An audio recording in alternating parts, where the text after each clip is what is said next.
आप सबों का सिविलियंस में स्वागत है। 17 मार्च को जेपीएससी का प्रीलिम्स आखिरकार हो ही गया। अब बारी है जेपीएससी मेंस एग्ज़ाम की, जो कि आपका लास्ट वीक ऑफ जून या फिर फर्स्ट वीक ऑफ जुलाई, इन 2 डेट्स के बीच में आपका होने की प्रबल संभावना दिखाई दे रही है। और एक गलती जो आप लोग प्रीलिम्स के दौरान किए थे, वो अभी मेंस के दौरान बिल्कुल भी अब नहीं करेंगे आप लोग। तो गलती ये थी कि जेपीएससी प्रीलिम्स के दौरान बहुत सारे बच्चे ये आस में थे कि जेपीएससी का प्रीलिम्स का डेट जो है एक्सटेंड हो जाएगा, लेकिन लास्ट तक डेट जो है एक्सटेंड नहीं हुआ और 17 मार्च को ही एग्ज़ाम ले लिया गया। उसी तरह से जेपीएससी का जो मेंस एग्ज़ाम है, ये भी आपका बहुत जल्द ही कंडक्ट करा लिया जाएगा। तो आप लोग साक्ष्य के साथ अपनी लड़ाई को शांतिपूर्ण तरीके से जारी रखिए एग्ज़ाम कैंसिलेशन के लिए, लेकिन अपनी पढ़ाई को भी आप लोग जारी रखें, क्योंकि अगर एग्ज़ाम कैंसिल नहीं होता है, अगर आप प्रॉपर साक्ष्य नहीं दे पाते हैं और एग्ज़ाम अगर हो जाता है, तो उस स्थिति में आप एग्ज़ाम से बिल्कुल प्रीलिम्स पास करने के बावजूद आप मेंस में अच्छा स्कोर नहीं कर पाएंगे और आप जो है सेलेक्ट नहीं होंगे। तो ये गलती बिल्कुल भी ना करें। प्रीलिम्स बहुत मुश्किल से निकलता है बच्चों का, और अगर आपका स्कोर ठीक ठाक आ रहा है तो आप शांतिपूर्ण तरीके से अपना काम करते रहें, विरोध भी करें तो शांतिपूर्ण तरीके से करें, लेकिन अपनी पढ़ाई को जारी रखें। इस वीडियो में हम लोग 2 चीज़ों पे डिस्कस करेंगे कि कितने मार्क्स के क्वेश्चन के लिए कितने शब्द लिखने चाहिए या फिर कितने पेजेस भरने होंगे, इन बातों पे डिस्कस करेंगे। और एक बार पूरा का पूरा मेंस का सिलेबस जो है वो हम लोग देखेंगे। हालांकि सिलेबस जो है काफ़ी ब्रीफ वे में हम लोग देखेंगे, और जब हम लोग मेंस की क्लासेस को स्टार्ट करेंगे तो उस समय एक एक चीज़ों को हम लोग डिस्कस करते हुए आगे बढ़ेंगे। और जेपीएससी मेंस के लिए आप लोग को कौन से सब्जेक्ट का क्लास मेरे से आप लोग उम्मीद करते हैं, उस सब्जेक्ट का नाम जो है आप लोग कमेंट सेक्शन पे ज़रूर लिखेंगे, ताकि मुझे पता चले कि आप लोग को कौन सा सब्जेक्ट मेरे से पढ़ना है। और आप लोग टेलीग्राम चैनल से जुड़ सकते हैं। टेलीग्राम चैनल का लिंक जो है वह डिस्क्रिप्शन पे दिया हुआ है। वहाँ पे आप लोग को सब्जेक्ट्स के मटेरियल का या फिर सब्जेक्ट मटेरियल या फिर जो नोट्स है वो आप लोग को वहाँ पे अवेलेबल करा दिया जाएगा। साथ ही साथ बहुत सारे विभिन्न शिक्षकों का वीडियो भी उस चैनल पे शेयर किया जाता है, जो लोग अच्छा पढ़ाते हैं। तो एक डायलेमा की स्थिति होती है कि कौन सा टॉपिक के लिए कौन से टीचर का वीडियो देखें, तो वो आप लोग का दूर हो जाएगा वहाँ पे। तो चलिए अब हम लोग अपने टॉपिक पे आते हैं। तो जेपीएससी के मेंस एग्ज़ाम में पेपर 3 जो कि आपका हिस्ट्री एंड ज्योग्राफी है, paper 4 polity and public administration, paper 5 economics और पेपर 6 साइंस एंड टेक। तो पेपर 3, 4 और 5 यहाँ पे आपका 40 मार्क्स का क्वेश्चन देखने को मिलता है, 40 नंबर का एक क्वेश्चन। तो ऐसे क्वेश्चन में आपको 500 से 600 शब्द लिखने होते हैं। अगर आप 500 से थोड़े कम भी रहे, जैसे 460, 470, तो भी वो ओके टाइप का है, कोई दिक्कत नहीं है उससे। लेकिन 500 से 600 वर्ड रहने से ठीक रहेगा, आपका पेज भी जो है वो भरा भरा नज़र आएगा। और इतना में अगर आपका फ़ॉन्ट साइज़ अगर मीडियम है, ठीक ठाक फ़ॉन्ट साइज़ है, तो 4.5 से 5 पेज आपका भर जाएगा। और जहाँ पे आपका मैप बनाने की आवश्यकता होगा, वहाँ पे आपको मैप बनाने हैं। जहाँ पे फ्लो डायग्राम बन सकता है, वहीं पे फ्लो डायग्राम बनाना है। ऐसा नहीं है कि ज़बरदस्ती आपको मैप पे मैप डाले जाना है या फिर फ्लो डायग्राम ज़बरदस्ती का बनाना है। ज़बरदस्ती का आपको कुछ भी नहीं करना है। जो क्वेश्चन का डिमांड होगा आपको वैसे ही लिखना है। जैसा कि एक यूट्यूब में पूरा का पूरा माहौल चल जाता है कि आपको बहुत मैप बनाने होंगे, एक एक करके फ्लो डायग्राम बनाने होंगे, वो सब में पागल आपको नहीं होना है। जैसा क्वेश्चन पूछेगा आपको बस वही आंसर देना है, सीधा सीधा। अगर लगेगा मैप का ज़रूरत है तो ही मैप बनाना है, अगर लगेगा फ्लो डायग्राम का ज़रूरत है तो ही बनाना है, नहीं तो आपको पैराग्राफ वाइज या फिर पॉइंट वाइज आंसर को लिखना है। लेकिन पॉइंट वाइज में भी सभी क्वेश्चन का आंसर जो है पॉइंट वाइज नहीं देना है आपको। जहाँ पे ज़रूरत हो सिर्फ वहीं पे पॉइंट वाइज देना है। आपके पास लगभग 40+ पेजेस मिलेंगे आपको, और जिसमें से आपको लगभग 25 पेज लिखने हैं। ये कोई फिक्स्ड नियम या रूल नहीं है कि आपको 25 पेज ही लिखने हैं, लेकिन एक 25 पेज लिखना एक ठीक ठाक अमाउंट है, जिससे पूरा का पूरा कॉपी लगता है कि हाँ भरा हुआ है। अब जैसे 40 पेज से ऊपर आपको मिलेंगे और मान लीजिए आप 20 पेज ही लिख पाते हैं या फिर 15 पेज में आप ओवर कर देते हैं, तो ऐसा नहीं लगेगा कि आपका कॉपी जो है पूरा खाली खाली रह गया है, तो ये सब एक बैड इंप्रेशन पड़ता है।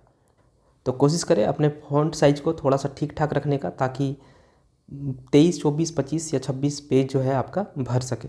और ये शब्द भी आप देख लीजिए कि इसी शब्द के आसपास आपका आंसर होना चाहिए। मैंने जैसे 500 से 600 लिखा है, तो इसका मतलब ये नहीं कि एग्जैक्ट 500 से 600, आप 500 से थोड़ा कम भी रहेगा तो चलेगा, 600 से भी थोड़ा ज़्यादा भी तो रहेगा तो भी आपका चलेगा।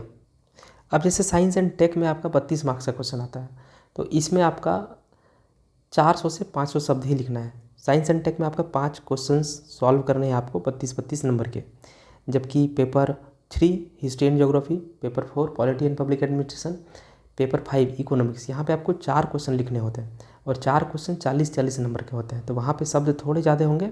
और साइंस एंड टेक में चूँकि नंबर कम मिलता है एक क्वेश्चन का, इसलिए शब्द भी थोड़ा सा कम लिखना है और पेज भी आपका थोड़ा सा कम ही भरना है। अब एक पेपर है आपका खोटा या फिर नागपुरी, मतलब रीजनल पेपर, तो जिसमें कुछ क्वेश्चन जो है 7 मार्क्स के होते हैं और कुछ क्वेश्चन जो है आपका 10 मार्क्स के होते हैं। तो 7 मार्क्स वाले क्वेश्चन को आप लोग 100 से 120 शब्द तक लिखें। तो जिस क्वेश्चन में आपको मार्क्स कम मिलेंगे उसमें आपको शब्द भी कम लिखना है और पेजेस भी कम भरना है। तो जैसे 7 मार्क्स में आप 100 से 120 शब्द लिख दीजिए और पेज जो है 1 से 1.5 पेज चला जाएगा। और 10 मार्क्स वाले क्वेश्चन में 1.5 से 2 पेज अगर लिखते हैं तो आपका ये सफिशियंट है, और आपका पेज जो है 1.5 से 2 पेज इसमें भरेगा। मतलब आपका फ़ॉन्ट साइज़ जो है मीडियम होगा तब, क्योंकि बहुत से बच्चों का फ़ॉन्ट साइज़ जो होता है काफ़ी छोटा होता है, तो उनका शब्द तो ज़्यादा हो जाएगा लेकिन पेज जो है कम भर पाएगा। तो अकॉर्डिंगली आप लोग देख लीजिएगा, ये पेज साइज़ और वर्ड्स ये आपके चॉइस पे डिपेंड करता है। अगर आपको छोटा लिखने का आदत है, छोटा छोटा फ़ॉन्ट साइज़ में, तो अचानक से साइज़ जो है बड़ा नहीं हो सकता, तो उसके लिए आपको स्ट्रेस नहीं लेना है। क्योंकि बहुत से बच्चों का, मतलब बहुत से हमारे दोस्त हैं जिनका 18 पेज और 20 पेज में भी सिलेक्शन हुआ है। तो इसमें आपको टेंशन में नहीं आना है कि आपका लिखने का हैबिट जो है, छोटा छोटा शब्द लिखते हैं तो पेज कम भर रहा है तो क्या करें। तो कुछ नहीं करना है, आपको वैसे ही लिखना है। 18 से 20 पेज आपका भरेगा, और अगर आपके कंटेंट अच्छे हैं तो आपका सिलेक्शन भी होगा। और आपके ऑब्जेक्टिव क्वेश्चंस भी पूछे जाते हैं। ऑब्जेक्टिव क्वेश्चंस तो आपको एक एक लाइन में दे देना है, जैसे 1 का बी, 1 या 2 का ए, इस टाइप से आप लिख देंगे तो भी आपका काम चलेगा। तो इसमें भी आपको ज़्यादा लोड नहीं लेना है। तो आई होप कि आप ये चीज़ समझ गए होंगे कि कौन से क्वेश्चन के लिए, मतलब कितने मार्क्स वाले क्वेश्चन के लिए आपको कितने शब्द लिखने हैं और कितने पेजेस आपके भरने से ठीक रहेंगे। जहाँ पे मैप चाहिए होगा वहाँ पे मैप का यूज़ करेंगे आप लोग, और जहाँ पे फ्लो डायग्राम चाहिए होगा वहाँ फ्लो डायग्राम यूज़ करना है। जहाँ पे पॉइंट्स में लिखने का डिमांड हो वहाँ पे पॉइंट्स में आप लिखेंगे, और जहाँ पे पैराग्राफ वाइज लिखने की डिमांड होगी वहाँ पे आप पैराग्राफ वाइज लिखेंगे। और ये सब चीज़ें जो है आपको फर्स्ट डे में समझ में नहीं आने वाला है कि कहाँ पे मैप यूज़ करना है, कहाँ पे पॉइंट्स लिखने हैं। ये सब धीरे धीरे तैयारी करते जाइएगा, तो कुछ दिन में आपको, मतलब 10 से 15 दिन में ये सब बातें आपको समझ में आ जाएगा। ये सब कोई बहुत बड़ा चीज़ नहीं है, बस एक माहौल बनाया जाता है कि answer writing, answer writing, answer writing. अगर आपके पास कंटेंट ही नहीं है तो आप क्या आंसर राइटिंग कर लीजिएगा।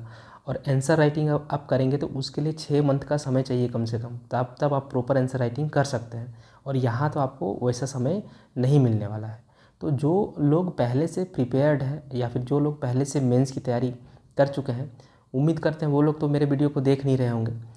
और वो लोग अगर देख भी रहे होंगे तो उन लोग से बस ये बोलना चाहेंगे कि आप लोग आंसर राइटिंग करें, क्योंकि आप लोग का कंटेंट जो है पहले से तैयार है, आप लोग का जो बैकग्राउंड है वो भी पहले से तैयार है। तो आप लोग आंसर राइटिंग करेंगे तो आप लोग को बेनिफिट करेगा। लेकिन जो बच्चे बिल्कुल नए हैं, मतलब कि प्रीलिम्स निकला है पहली बार और वो मेंस देंगे पहली बार, तो वैसे बच्चे जो हैं अगर सिर्फ आंसर राइटिंग पे ही फोकस कर दें तो वो कभी सिलेबस को पूरा ही नहीं कर पाएंगे 2.5 मंथ के समय में।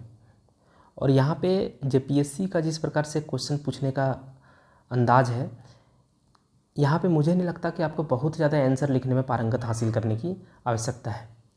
आपके कंटेंट में अगर दम है तो आप जो है लिख सकते हैं अच्छा, और आपका नंबर भी आपको मिलेगा। मतलब आंसर राइटिंग और कंटेंट में अगर आप बोलेंगे कि पहला किसको आपको प्रायोरिटी देना है, तो पहला प्रायोरिटी आपको देना है कंटेंट पे, सेकंड प्रायोरिटी आप दे सकते हैं आंसर राइटिंग पे। मतलब ये है कि अगर आपका कंटेंट तैयार है, अगर आपका सिलेबस तैयार है, तो आप ज़रूर आंसर राइटिंग करें। लेकिन अगर आपका कंटेंट ही तैयार नहीं हो रहा है, सिलेबस ही छूट रहा है, तो ऐसी स्थिति में आप बहुत ज़्यादा आंसर राइटिंग करने के पे पागल मत होइए। अगर आपके हाथ में ठीक ठाक स्पीड है 25 पन्ना लिखने की, तो आप सिर्फ और सिर्फ अभी 2.5 महीने में कंटेंट पे फोकस करिए। हाँ, अब यहाँ पे आंसर राइटिंग आपका बहुत ज़रूरी हो जाता है खोटा वाले सेक्शन में, क्योंकि खोटा में आपका करीब 18-20 क्वेश्चंस रहते हैं जो आपको सॉल्व करने हैं। तो यहाँ पे आप आंसर राइटिंग कर सकते हैं। लेकिन अगर आप हिस्ट्री और ज्योग्राफी वाले पेपर में, जहाँ पे आपके 4 क्वेश्चन बनाने होते हैं, तो अब उन 4 क्वेश्चन में आप सीधा सा ये कर लीजिए कि एक क्वेश्चन पे अगर हम लोग, मतलब आपका जो भी टाइम दिया गया है उस टाइम को आप डिवाइड कर दीजिए हर क्वेश्चन के लिए, और उस विद इन टाइम ड्यूरेशन ही आप उस प्रॉपर क्वेश्चन को सॉल्व करिए। मतलब टाइम लिमिट में बांध करके हर क्वेश्चन को सॉल्व करिए।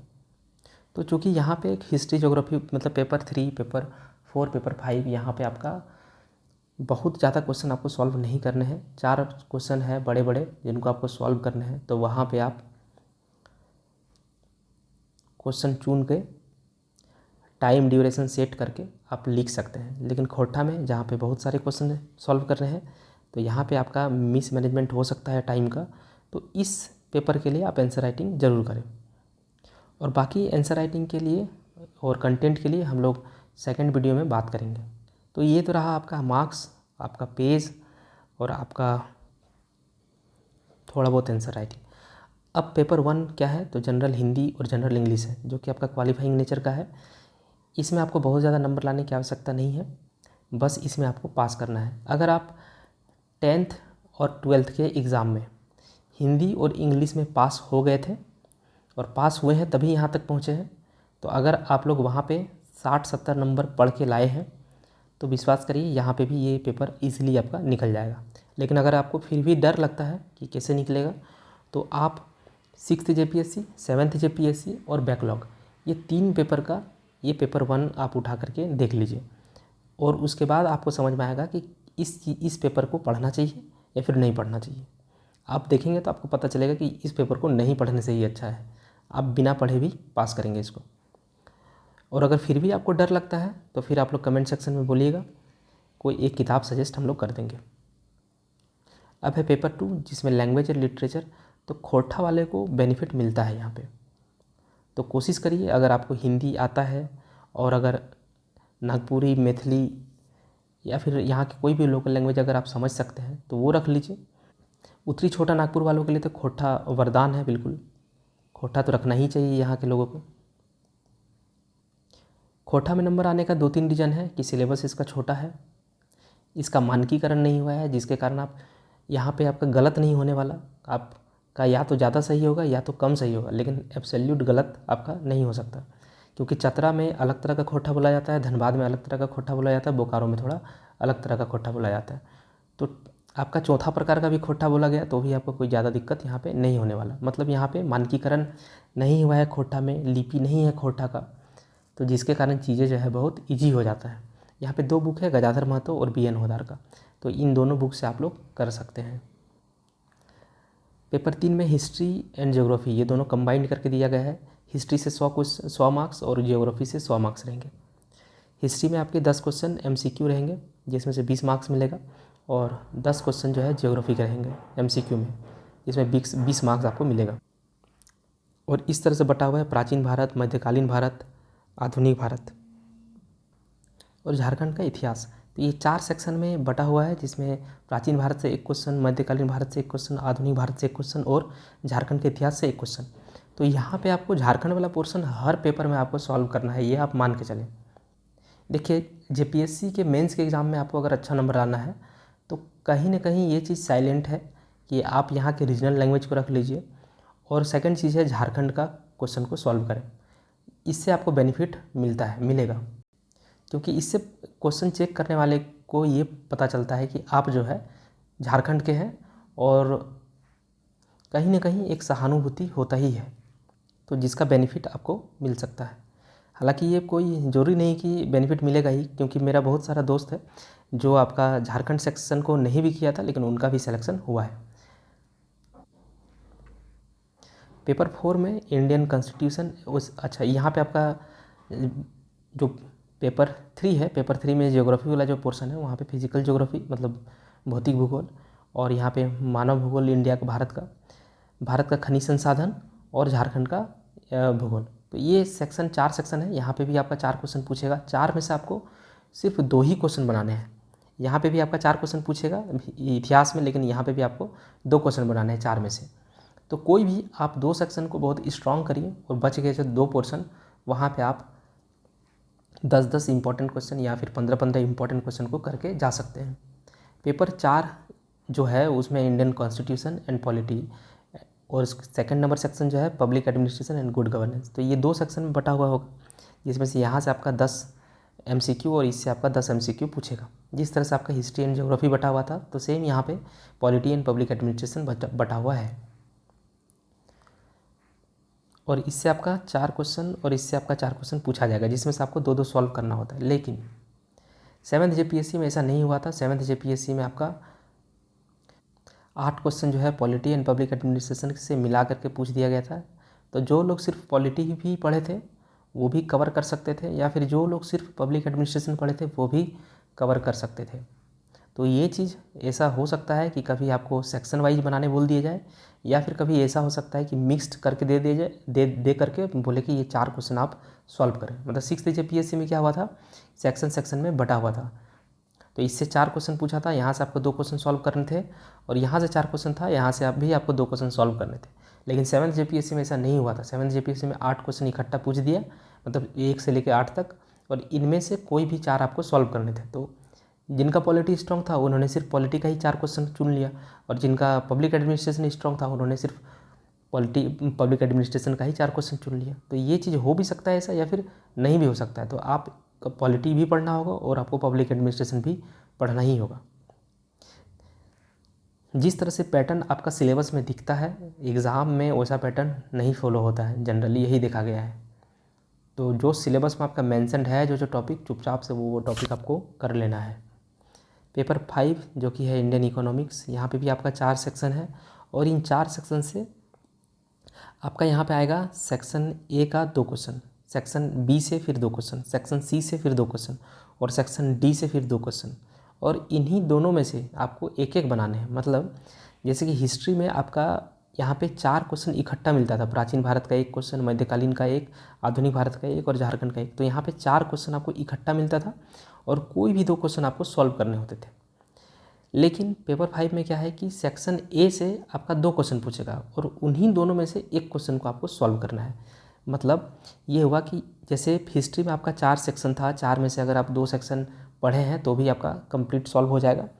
लेकिन आपका इकोनॉमिक्स में ऐसा नहीं है। इकोनॉमिक्स में आपका 4 सेक्शन है, तो चारों सेक्शन को आपको पढ़ के जाना होगा, क्योंकि हर सेक्शन से एक क्वेश्चन मिनिमम आपको बनाने हैं। पेपर 5 जो है वो है आपका जनरल साइंस या फिर साइंस टेक्नोलॉजी डेवलपमेंट। तो यहाँ पे आपका पहला सेक्शन फिजिक्स, दूसरा सेक्शन बायोलॉजी, तीसरा एग्रीकल्चर, चौथा आपका इन्वायरमेंट है, और 5वां आपका टेक्नोलॉजी से। तो इनमें आपका 32 मार्क्स का एक क्वेश्चन आता है 5 सेक्शन से। सेक्शन A से मतलब कि आपका फिजिक्स से 2 क्वेश्चन रहेगा, 2 में से 1 आपको बनाने हैं। लाइफ साइंस से भी 2 क्वेश्चन रहेगा, 2 में से 1 बनाने हैं। एग्रीकल्चर से भी 2 रहेगा, 2 में से 1 बनाने हैं। मतलब ये आपका पैटर्न है इकोनॉमिक्स वाला। तो आई होप कि ये चीज़ आप समझ गए होंगे। तो यहाँ पे भी आप किसी भी सेक्शन को छोड़ करके नहीं जा सकते। JPSC का सिलेबस बहुत बड़ा है, और टाइम जो है आपको बहुत कम मिलने वाला है। ऐसी स्थिति में आप अगर डाइवर्ट रहेंगे तो आपका मेंस एग्ज़ाम में अपियर तो आप ज़रूर होंगे, लेकिन मेंस एग्ज़ाम आपका निकलेगा नहीं।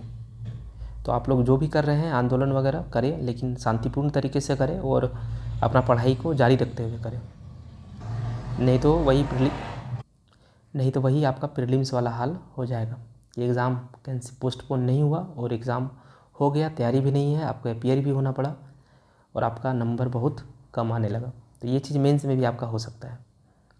जिस तरह से प्रीलिम्स एग्ज़ाम में एक हाइप क्रिएट हो रखा होता है कि प्रैक्टिस सेट, उसी तरह से मेंस एग्ज़ाम में आपको देखने मिलेगा आंसर राइटिंग।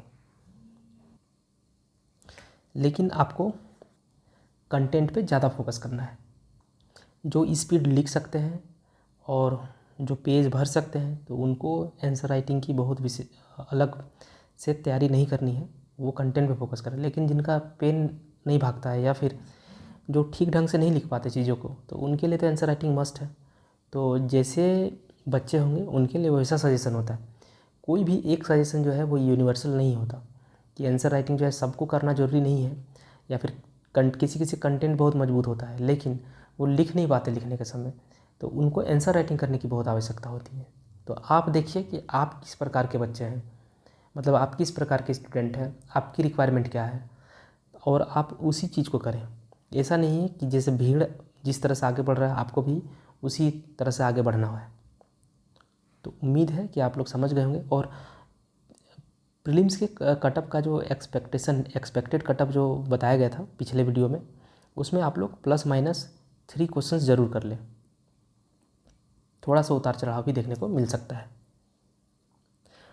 और एक चीज़ कि किन बच्चों को मेंस का तैयारी अब करना चाहिए, तो मेरा आंसर है कि जितने भी बच्चे जेपीएससी का मन बनाए हुए हैं, चाहे उनका प्रीलिम्स एग्ज़ाम निकल रहा हो या फिर नहीं निकल रहा हो, इस बार आप लोग देख लिए कि टाइम जो है बहुत कम दे रहा है जेपीएससी। हो सकता है अगले बार का जो जेपीएससी वो भी टाइम कम दे।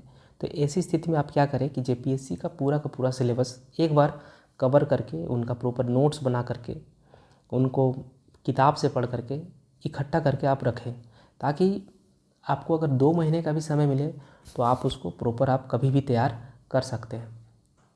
तो अभी आपका जेपीएससी का प्रीलिम्स हो गया, तो अब आप सभी के साथ ही मेंस का भी तैयारी करके आप रख लीजिए, ताकि और दोबारा कभी कोचिंग और तैयारी इसके फेर में आपको ना फंसना पड़े।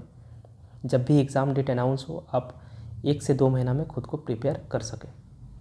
और ये कोई छोटा मोटा एग्ज़ाम तो है नहीं कि आप 10 दिन पढ़ेंगे और आपका हो जाएगा। इसमें थोड़ा सा समय लगता है। तो आप लोग इसी बार अच्छा से तैयारी कर लीजिए। ठीक है 11th जेपीएससी नहीं हुआ, लेकिन आप ये समझिए कि ये लास्ट जेपीएससी एग्ज़ाम नहीं था, इसके बाद भी जेपीएससी एग्ज़ाम होगा 1 साल 2 साल बाद। तो उस समय फिर आप अपीयर होंगे खुद को और अच्छा से तैयार करके। और एक चीज़ जो देखने को मिलता है कि बच्चों में एक्सेप्टेंस ऑफ फेलियर नहीं है।